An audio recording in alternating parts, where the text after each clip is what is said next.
Olá a todos, estamos de volta para mais uma aula. Hoje nós vamos falar da palestra número 29, que fala sobre atividade e passividade. A minha intenção é a aula que vem falar sobre o ego.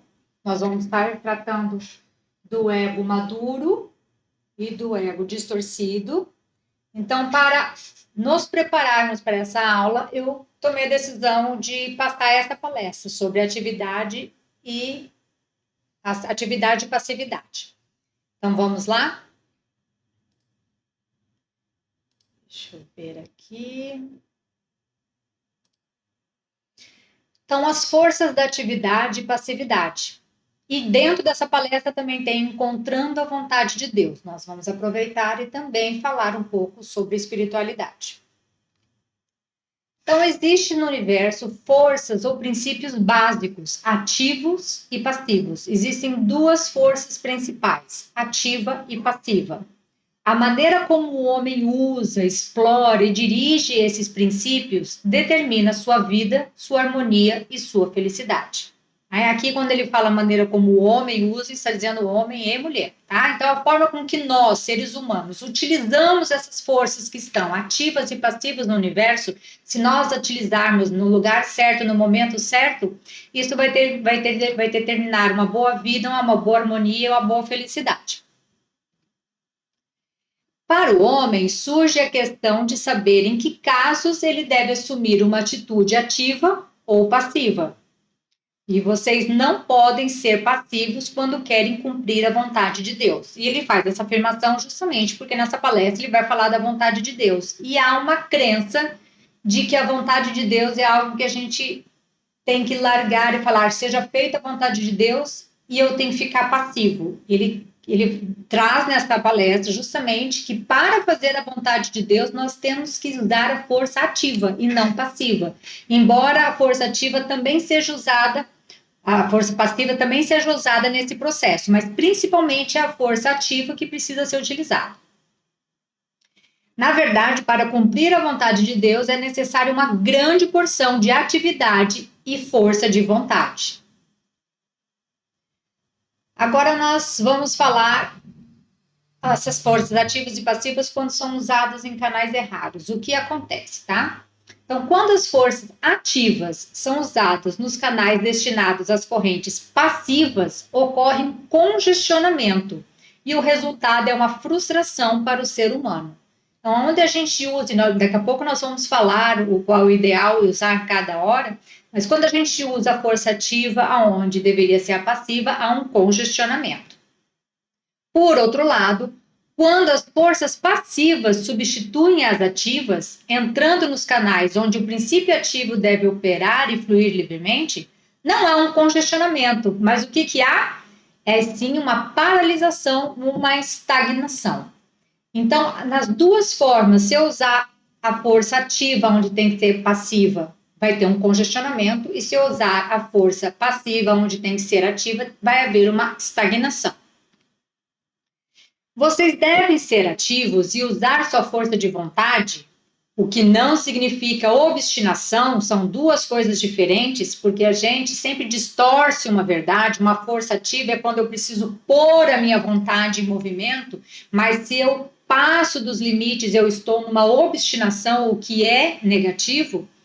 Tá? Então, vou voltar a ler novamente. Vocês devem ser ativos e usar sua força de vontade, o que não significa obstinação, são duas coisas diferentes, para seguir as leis de Deus. Aí você pode perguntar assim, mas e quem não acredita em Deus, né? E quem tem outra religião, ateu, ou tem outros deuses que não sejam o que, digamos, o nosso cristianismo estuda? Pessoas que encontram Deus em qualquer religião ou filosofia, ou até mesmo ateus, mas que possuem altos padrões de ética ou moral, sabem o que é certo e o que é errado. Então, quando fala seguir as leis de Deus, nós vamos traduzir aqui por fazer o que é certo e deixar de fazer o que é errado. Então, quando nós, seres humanos, independente da religião, precisamos fazer uma vontade, fazer o que é certo, isso a gente precisa ser muito ativo e usar muito da força da vontade. forças passivas devem ser estabelecidas quando há algo que está fora do seu controle. Aqui está uma chave. Então, nós devemos ser muito ativos para tentar melhorar, mudar, fazer as coisas acontecerem. Mas quando algo está fora do meu controle, é a hora em que eu preciso deixar a força ativa de lado e me permitir usar a força passiva. Vocês não podem mudar este mundo, nem as outras pessoas. Então, o que está fora do meu controle? As situações externas e como as outras pessoas vão agir e reagir. Eu não tenho controle sobre isso, eu só tenho controle sobre as minhas próprias ações, os meus próprios sentimentos, E isso são sentimentos que eu estou me trabalhando, sentimentos conscientes, porque ainda tem muita coisa inconsciente que a gente ainda não tem controle. Por isso que o autoconhecimento é tão importante, que é para a gente ter total controle e fazer valer a nossa força ativa aonde verdadeiramente cabe, que é olhar para nós mesmos. Quando eu estou me referindo ao mundo externo, ao outro, eu não tenho esse controle. Então, vocês não podem mudar este mundo nem as outras pessoas. Portanto, a atitude adequada nesses casos seria aceitar os atos e atitudes de outras pessoas e de circunstâncias externas. Isso significa aceitar humildemente a imperfeição da esfera terrestre. Às vezes é muito importante a gente ler certas palavras e frisar, porque quando a gente não aceita, a gente sabe que a Terra é imperfeita e que nós somos imperfeitos. Mas se a gente parar para pensar, a gente não aceita isso. A gente quer mudar como se a gente fosse, um orgulho, como se a gente realmente fosse capaz de fazer isso de uma forma, um golpe de vontade. E não é assim que funciona. Então, primeiramente, eu preciso baixar o meu orgulho e ter a humildade de reconhecer que o mundo é imperfeito e eu não tenho capacidade de mudá-lo, não da forma com que eu acredito ou gostaria de mudar, e também aceitar a minha própria imperfeição antes de conseguir transmutá-la. Então, lendo novamente. Isso significa aceitar humildemente a imperfeição da esfera terrestre, sabendo que, como vocês não são perfeitos, não podem e não devem ressentir-se com as imperfeições dos outros, mesmo que sejam diferentes das suas. Porque às vezes a gente se justifica apontando a falha de um, falando assim, eu não tenho mais isso, mas tem outras falhas. E posso dizer que muitas das vezes aquela falha que você está apontando do outro, achando que não tem, está escondido no seu inconsciente, está se manifestando de uma forma ainda oculta. É muito importante virar o foco para nós mesmos. Sempre que algo nos incomoda fora, vira o foco para nós, para entender o que há dentro de nós que nos rouba a paz da imperfeição alheia. Porque o que verdadeiramente causa a minha infelicidade é a minha própria imperfeição. Significa, portanto, também aceitar suas próprias imperfeições, o que não quer dizer que elas devam continuar da mesma forma. A gente sempre entra numa aparente contradição, porque o mal ele se utiliza de uma verdade e distorce ela. Quando a gente fala em aceitar as imperfeições, o mal pode chegar e falar assim, então você pode ser imperfeito. Não, não é isso que ele está falando. Mas quando fala que você não pode ser imperfeito, que você precisa melhorar e ser perfeito, também o mal vem para, tá vendo? É melhor você negar essa imperfeição e tratar de ser perfeito logo. Os dois extremos são equivocados. Tá? Então, para a gente conseguir mudar uma imperfeição até ela atingir a total luz, até conseguirmos que aquele movimento, aquele sentimento esteja na perfeição, existem passos. E antes da gente conseguir transmutar, um passo essencial é aceitar. Para a gente aceitar uma imperfeição nossa, a imperfeição do mundo, volto naquela qualidade que a gente leu agora há pouco. Precisa de muita humildade. É uma característica que dificilmente nós temos. Nós temos uma tendência muito grande ao orgulho. Pessoas que estão visivelmente orgulhosas, às vezes é muito claro, mas a gente tem que colocar o foco para a gente perceber onde que eu ainda tenho um orgulho de me sentir superior ao outro, que eu sei mais que o outro, que eu sou mais espiritualizada do que o outro. Quando chega num nível de evolução do ser humano, a gente não vai ter um orgulho muito exacerbado, visivelmente falando, vai ser sutil. Então, quando a gente não aceita a nossa própria imperfeição, de alguma forma a gente se incomoda, tem um orgulho ali. Então, a gente precisa conquistar a humildade para aceitar.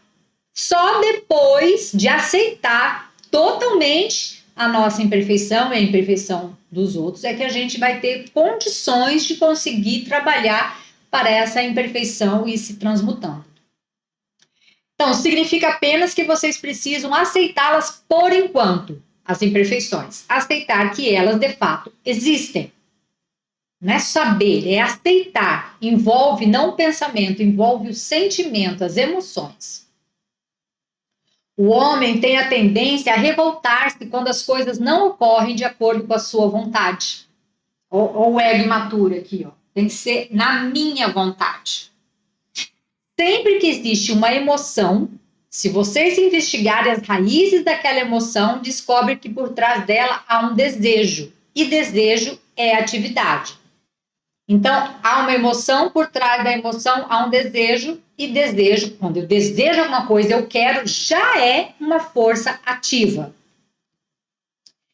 Só que sempre que existe no coração de vocês ressentimento, medo, ódio, são emoções negativas, emoções desagradáveis, existe um desejo negativo. E, portanto, é uma força ativa onde deveria existir uma força passiva. Então, eu fiz aqui uma sequência. A emoção, ela é determinada por um desejo e desejo é atividade. Se as emoções são agradáveis, isso quer dizer que o desejo é positivo e, portanto, a força ativa é bem-vinda. Essa é a verdade.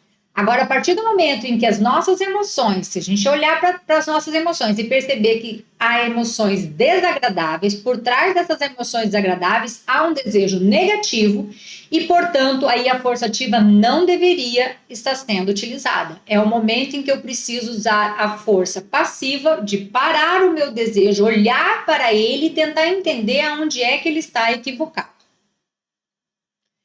Enquanto vocês se revoltarem contra as coisas que não podem ser mudadas, ou que só podem ser mudadas mediante uma atitude interior diferente, porque fala assim, então a gente não pode fazer nada, não faço mais nada. Não, a gente dá um passo atrás, deixa a força passiva entrar, para a gente entender, compreender, sentir qual é o verdadeiro movimento, e aí sim usar a força ativa. Então, enquanto vocês revoltarem contra as coisas que não podem ser mudadas, ou que podem ser mudadas sim, mas mediante uma atitude interior diferente, não da forma com que você está utilizando. Às vezes está na sua mão sim mudar algo externo, mas a vida está te mostrando que não é da forma com que você está atuando. Então, ou a gente precisa aprender a mudar os nossos processos internos para conseguir mudar fora, ou é algo que realmente não está na nossa mão mudar.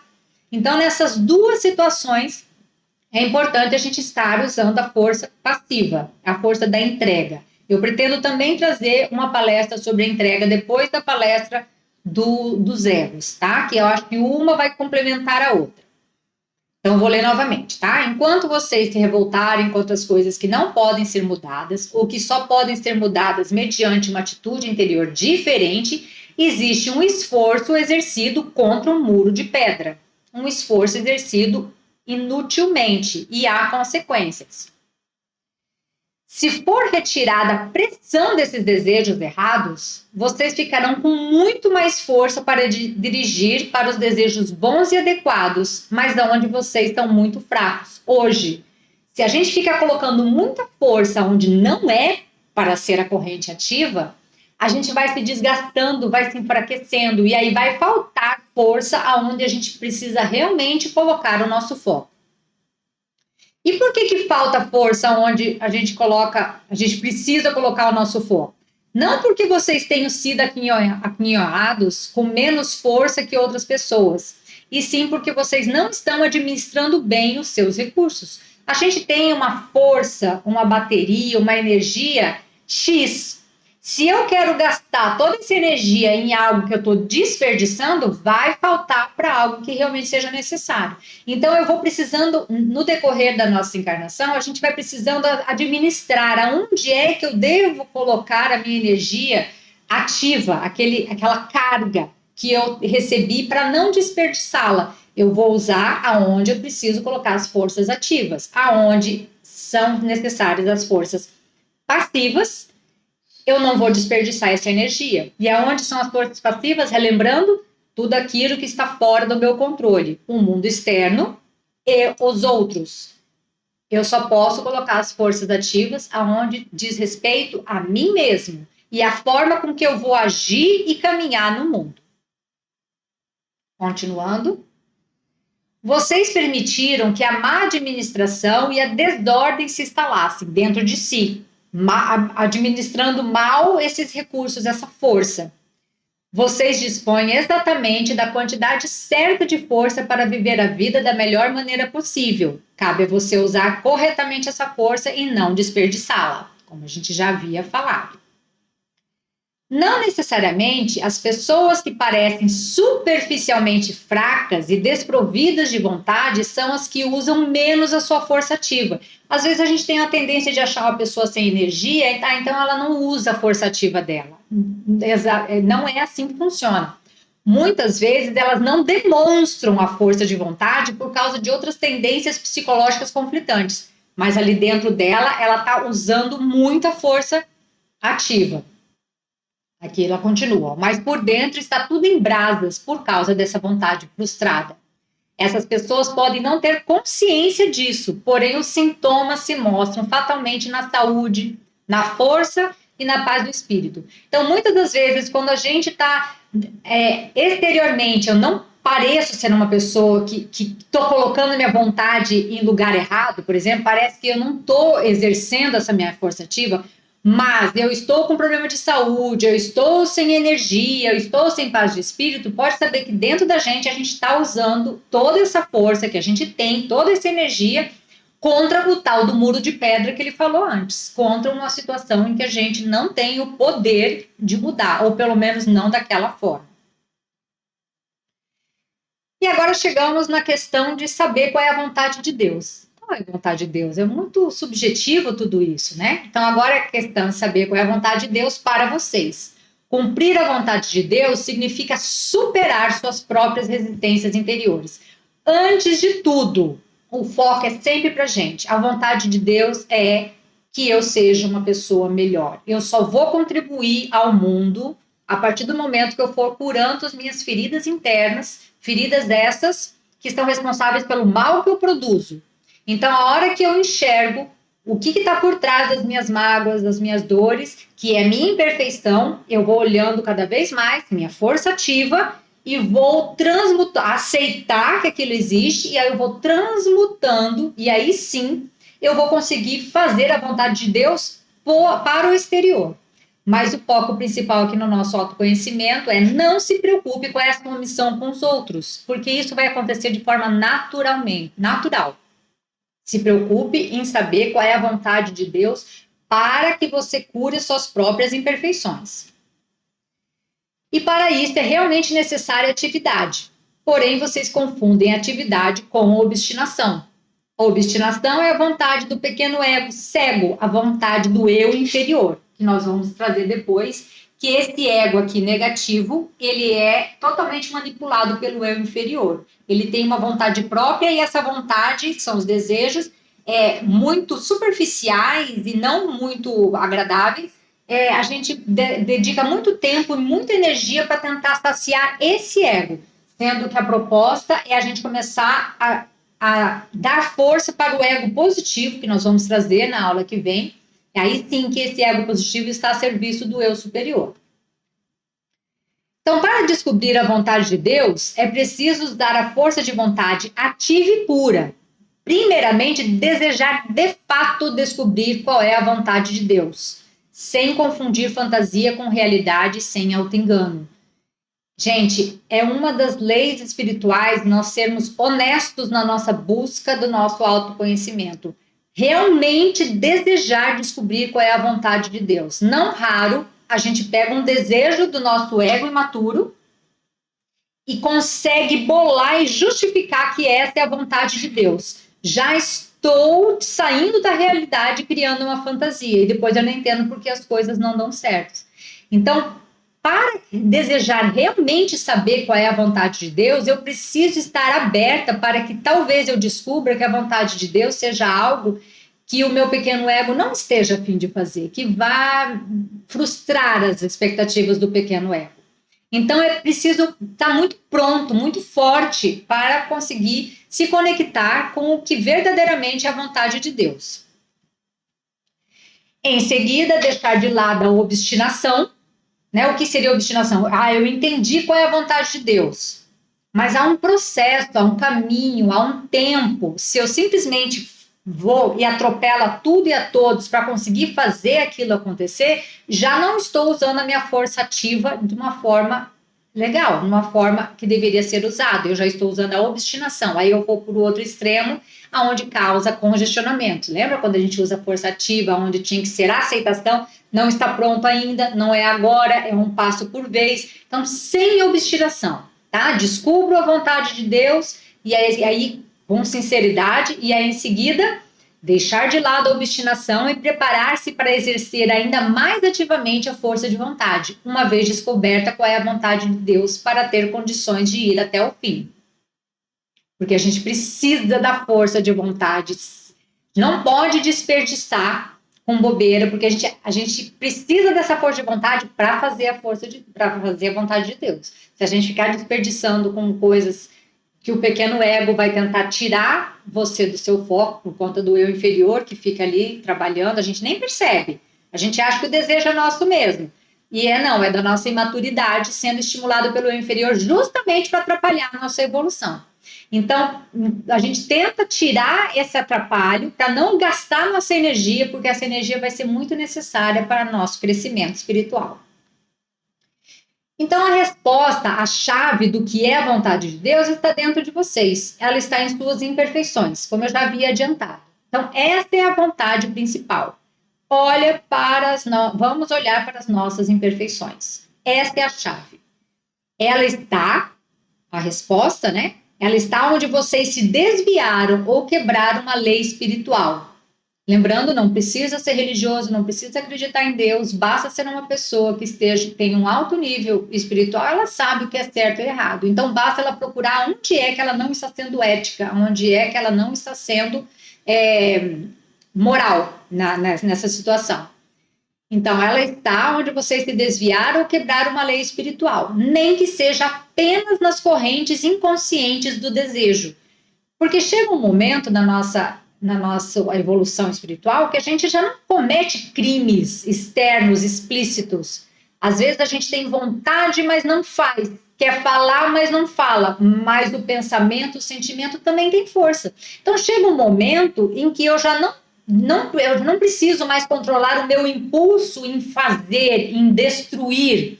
Mas eu preciso olhar que ainda há correntes de energias minhas que estão distorcidas.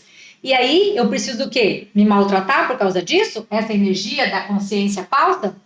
Aceitar. Eu só vou conseguir transmutar aquilo que eu ainda sinto e não gostaria de sentir, aceitando, acolhendo essa imperfeição, vendo onde eu ainda me desvio e não tem importância. A gente desvia sim da lei de Deus, a gente se desvia do que é certo. Mas a gente, para poder mudar isso, eu preciso olhar. Olha aqui eu me desviando, olha aqui eu sendo egoísta, olha aqui eu sendo cruel. Nem que seja de uma forma muito sutil. Aceita e pede ajuda para transmutar essa energia. O único meio de saber se vocês estão sendo guiados por um instinto bom e certo é a felicidade, o alívio, a liberdade e o senso de total retidão e paz com o mundo que virá como resultado de sua busca. Então, olha a sua paz de espírito. Quanto mais leve, não quer dizer que não há erros, que não há alguns transtornos, algumas coisas, sentimentos desagradáveis, mas no frigir dos ovos, como está a sua vida? Você está mais em paz ou mais atormentada? Quanto mais em paz você está, mas você está seguindo a vontade de Deus, olhando para si, seja de uma forma consciente, como nós estamos tentando trazer aqui, ou até mesmo inconsciente, porque a vida vai trazendo situações que obrigam a gente a crescer de qualquer jeito. Agora, se nós ainda estamos atormentados e não temos paz, vamos olhar aonde é que nós estamos usando as nossas forças ativas nos canais errados e desperdiçando muito da nossa energia para conseguir verdadeiramente transformar as nossas vidas. Deixa eu fechar aqui. Câmera. Agora estou aqui com vocês de novo. Então, muito obrigada por vocês estarem aqui, por vocês estarem assistindo essas aulas. Se vocês precisarem de alguma dúvida, eu não olho muito, não tenho rede social, mas se vocês tiverem algum comentário, alguma pergunta para fazer, pode fazer, que de vez em quando eu dou uma olhada. Se tiver, eu respondo. Se tiver dentro do meu alcance, lógico. E no meio, agora nós estamos em novembro, então em dezembro eu devo trazer a aula do ego, tá bom? A gente se encontra daqui a um mês. Um beijo para vocês.